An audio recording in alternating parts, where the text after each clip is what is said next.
Oh, science, yeah. Look at a tire. Not exactly the coolest object in the world, right? It is black. It is round. It gets dirty. Most of us ignore it unless it goes flat, makes a weird noise, or a warning light suddenly appears on the dashboard. But here is the strange thing. That boring black circle under a car is connected to Formula One racing, electric vehicles, airplane landings, and even robots driving on Mars. And once you understand what a tire actually does, it stops looking boring. It starts looking kind of insane. Because every vehicle has the same basic problem. How do you move something heavy across the ground without slipping, overheating, wasting energy, making too much noise, or destroying the thing touching the surface? That is the hidden science of tires. And the best place to start is not a highway. It is Mars. A Mars rover does not drive the way it does in movies. It does not fly across the red desert like a sci-fi sports car. It moves slowly. Very slowly. Sometimes, depending on the terrain, a rover may only travel a short distance in a day. And the reason is simple. Mars is trying to destroy its wheels. On Earth, rocks get worn down by wind, water, rain, rivers, and weather. Over time, sharp edges become smoother. But Mars is different. The rocks can stay sharp, jagged, and brutal. So when a rover rolls over the surface, its wheels are not just carrying weight. They are being attacked. And these are not normal rubber tires. Mars rover wheels are often made from metal, but even metal wheels can get damaged by sharp Martian rocks. Think about that. Humans built a robot that can travel to another planet, survive space, land on Mars, take scientific measurements, send data back to Earth, and explore an alien world. But one of the hardest problems is still, how do you make the wheel survive the ground? Before the cameras, before the sensors, before the software, before the space science, the rover has to answer one basic question. Can it touch the ground without breaking? And weirdly, your car has the same problem. Your car may weigh thousands of pounds. An SUV weighs even more. An electric vehicle can be heavier still because of the battery. But all of that weight is controlled through 4 small patches of rubber touching the road. 4 small contact patches. That is it. Your car can accelerate, brake, turn, survive potholes, drive through rain, handle highway speeds, and avoid danger because of 4 small areas where tire meets road. So a tire is not just something under your car. A tire is the only place where the car and the planet actually meet. The engine can make power, the brakes can create stopping force, the steering wheel can turn, the battery can store energy, the software can calculate everything. But none of that matters unless the tires can transfer it to the road. This transfer happens through friction, but friction is not just rubber rubbing on road. It is more complicated than that. A road surface looks smooth from far away, but under a microscope, it is rough. It has tiny peaks, cracks, stones, and edges.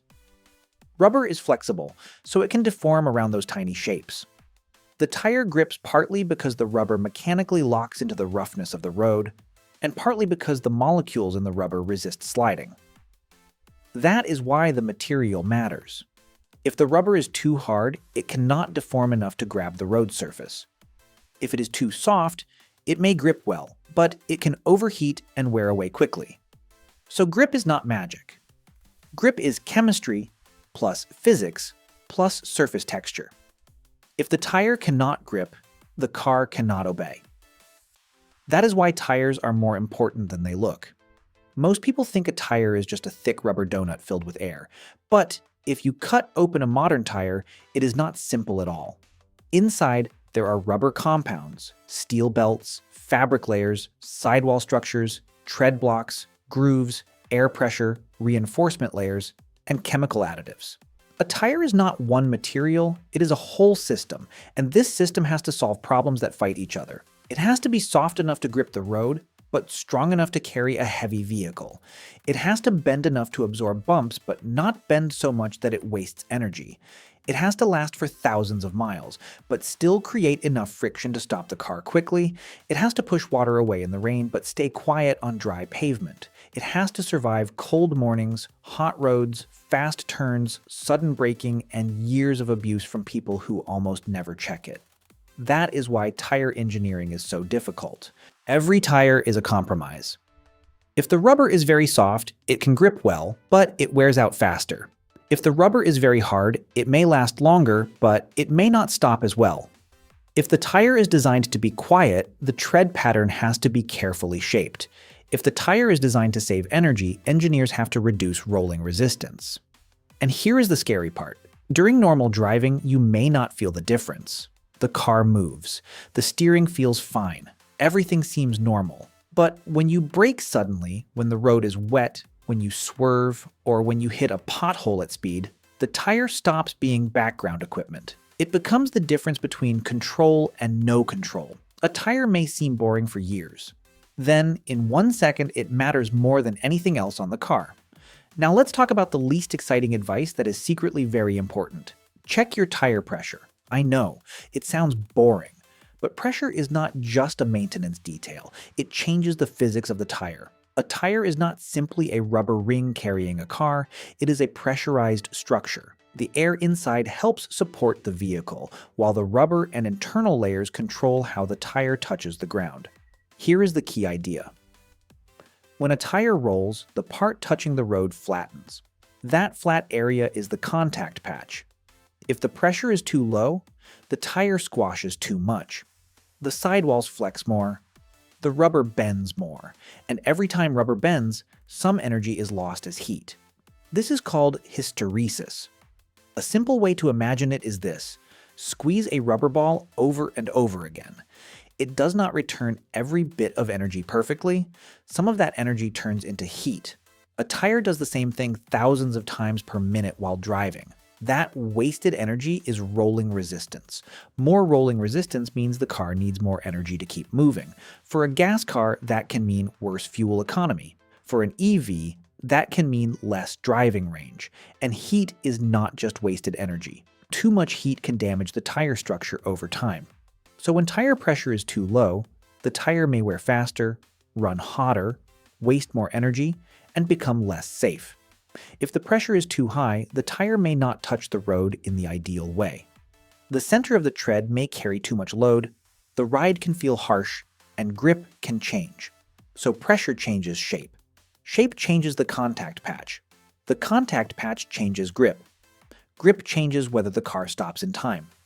That is not boring. That is physics deciding what happens in an emergency. And if you want to see tire physics turned all the way up, look at Formula 1.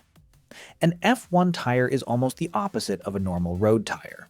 A normal tire has to work in tons of situations: cold mornings, rain, traffic, highway driving, potholes, emergency braking, and years of use.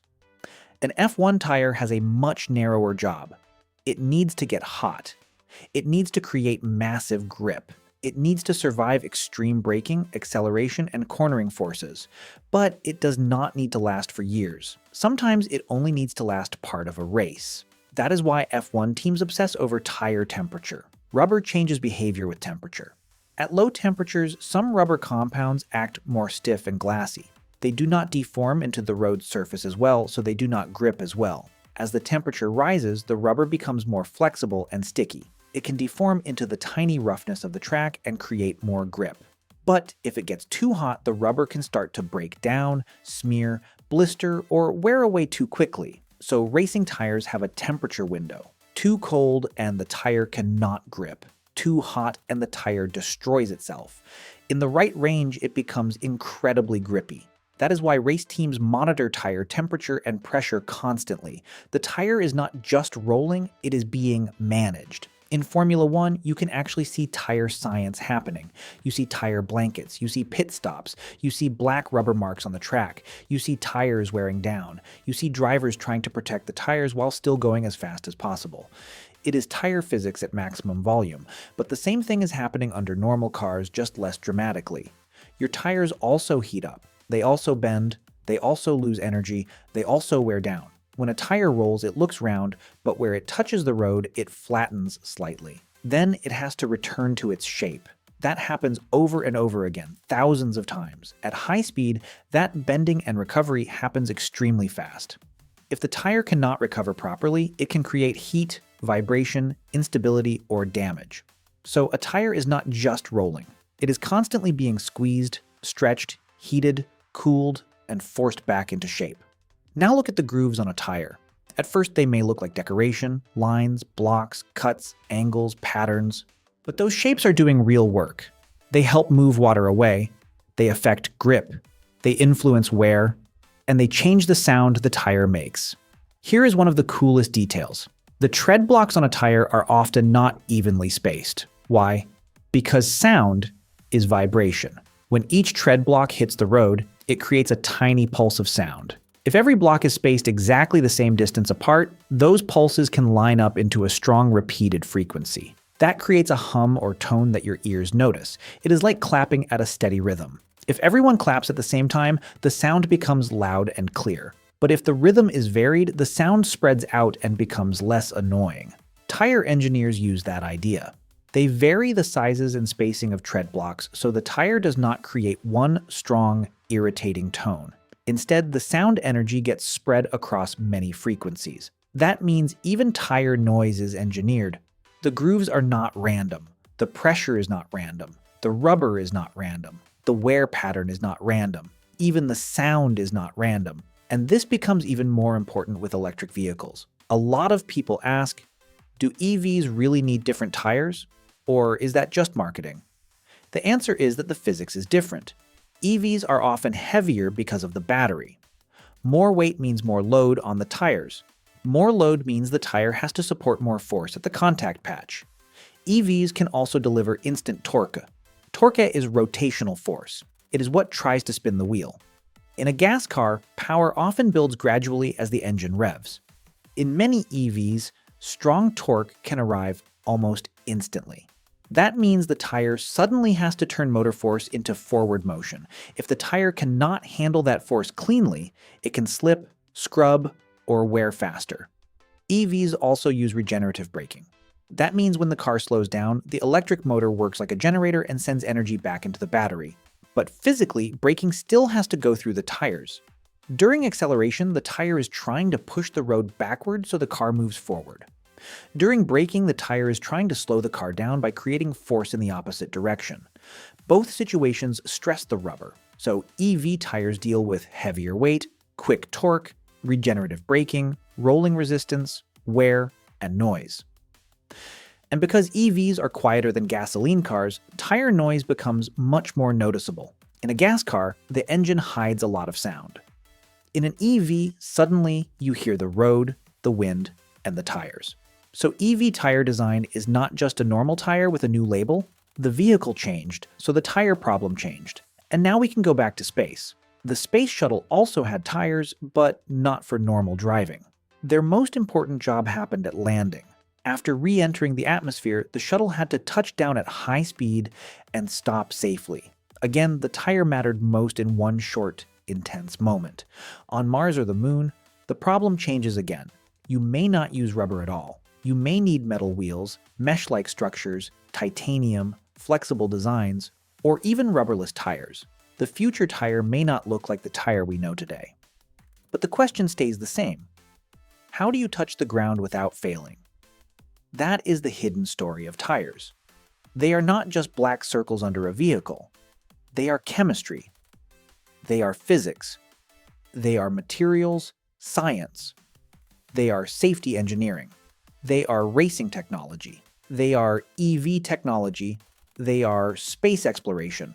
And somehow they are still something most people forget to check. So the next time you walk past a car, look at the tires for 1 second. Think about the weight sitting above those 4 small contact patches. Think about the braking, the turning, the heat, the sound, the pressure, and the grip. Because before the engine, before the battery, before the software, before the screen on the dashboard, there is one basic question. Can this vehicle touch the ground properly? Whether it is a family car on a rainy road, a Formula One car entering a corner, an electric vehicle trying to save range, or a rover crawling across Mars, movement always depends on the same invisible moment. The moment where the wheel meets the world.